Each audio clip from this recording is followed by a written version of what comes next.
começa uma só grande celebração, a Páscoa do Senhor, a sua paixão, morte e ressurreição. Começamos hoje e terminamos lá no domingo.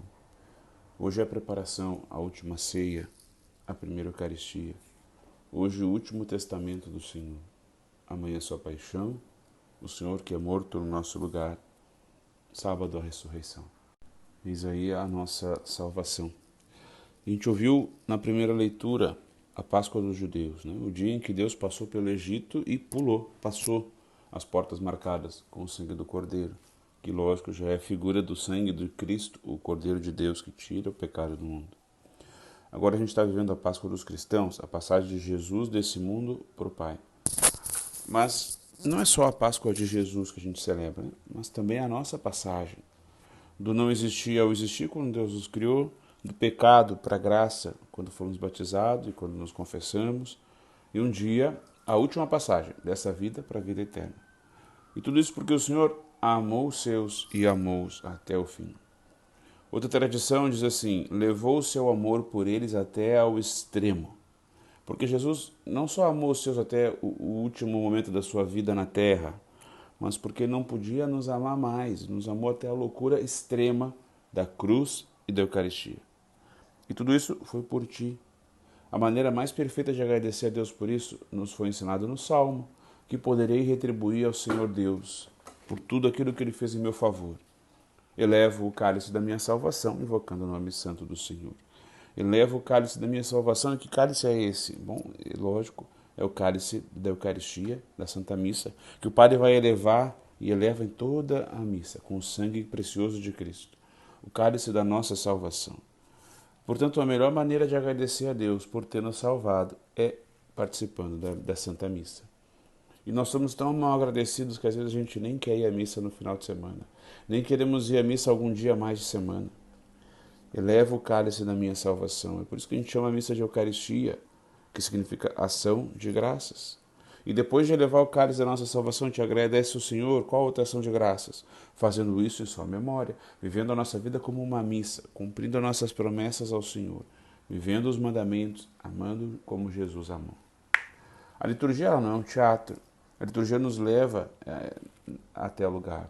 Mas não se encena o lava-pés na Quinta-feira Santa, se vive o lava-pés.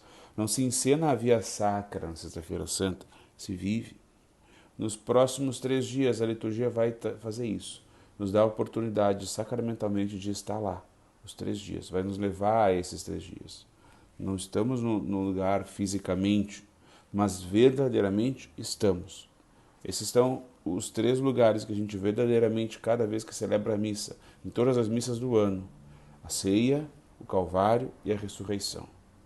De uma vez por todas, expulsemos do nosso coração qualquer resquício de que a Eucaristia seja símbolo, como se fosse, ou imagem do corpo de Cristo. Não, não, não, não.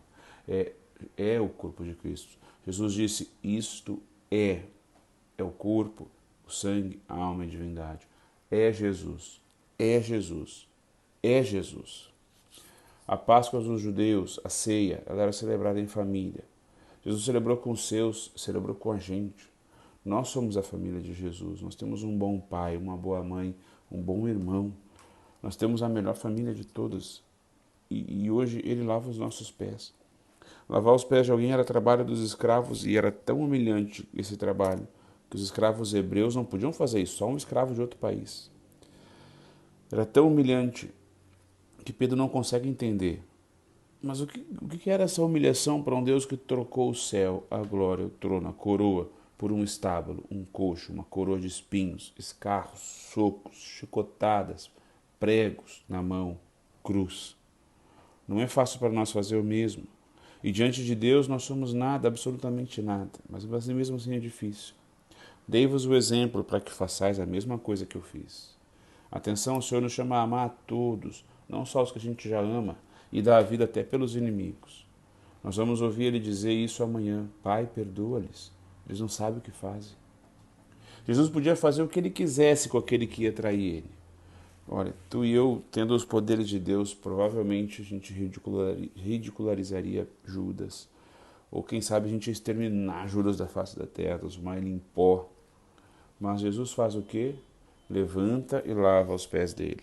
Lava os pés de Pedro, de Tiago, de Bartolomeu, todos os outros que iam fugir e deixar o mestre sozinho. E o Senhor vai até eles e lava os pés dele. Olha, simplesmente lavar o pé de alguém já é o suficiente para nos fazer querer parar com essa história de ser cristão. Lavar de quem vai me trair, e eu sei disso. Jesus podia se vingar, mas ele escolhe dar a chance para eles se converterem. Porque o Senhor não quer que a gente caia no inferno, ele faz o mesmo com a gente.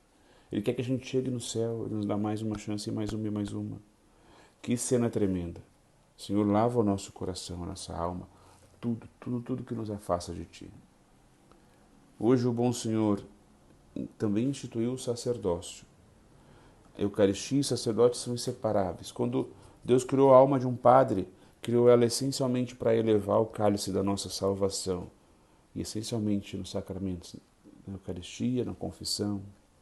Por isso é sacerdote, homem que oferece o sacrifício, homem que se faz sacrifício. Precisa amar muito a vocação sacerdotal, rezar, cuidar muito os sacerdotes. Não se engane, o mundo ensina que o padre é só mais um, expõe os erros e os pecados do padre, porque sabe que quando cai um pai, a família toda sofre, é ferida. E uma família ferida assim é muito fácil de se dispersar, de se derrotar. Sigamos o conselho do nosso padroeiro Vianney aqui. Quando se quer destruir a religião, diz o Vianney, começa-se por atacar o sacerdote. Por isso, tende misericórdia e reze pelo seu pároco, pelos sacerdotes. De que vos serviria uma casa cheia de ouro, se não tivesses ninguém para vos abrir a porta? O sacerdote tem a chave dos tesouros celestes, é ele que abre a porta. Rezemos sempre pelo nosso Papa, ele é sacerdote também, pelos bispos, pelos padres, pelos vocacionados. Deus quis precisar do sacerdote para nos salvar. O nosso amigo Pedro, ele não quer que o Senhor o lave, porque ele não quer que o Senhor se humilhe. Só aceita quando Jesus ameaça o que ele mais tem medo, perder o Senhor. Não terás parte comigo se não lavar os teus pés. Tu e eu temos que morrer de medo de perder o Senhor de vista. Mas se isso acontecer, peçamos socorro à nossa mãezinha. Ela vai nos ajudar a reencontrar o Senhor. Daqui, da Santa Ceia, o nosso bom Jesus vai para o horto e vai sofrer a terrível agonia por nós, a ponto de suar sangue. Ele pediu para Pedro, Tiago e João vigiarem com ele. Eles dormiram e Jesus sentiu isso, machucou o coração de Jesus. Vamos ficar nós vigilantes, fazendo companhia para o Senhor. Ele merece a nossa companhia. A nossa mãe vai também estar com a gente. Ela nunca dormiu, nunca perdeu Jesus de vista, sempre teve parte com ele.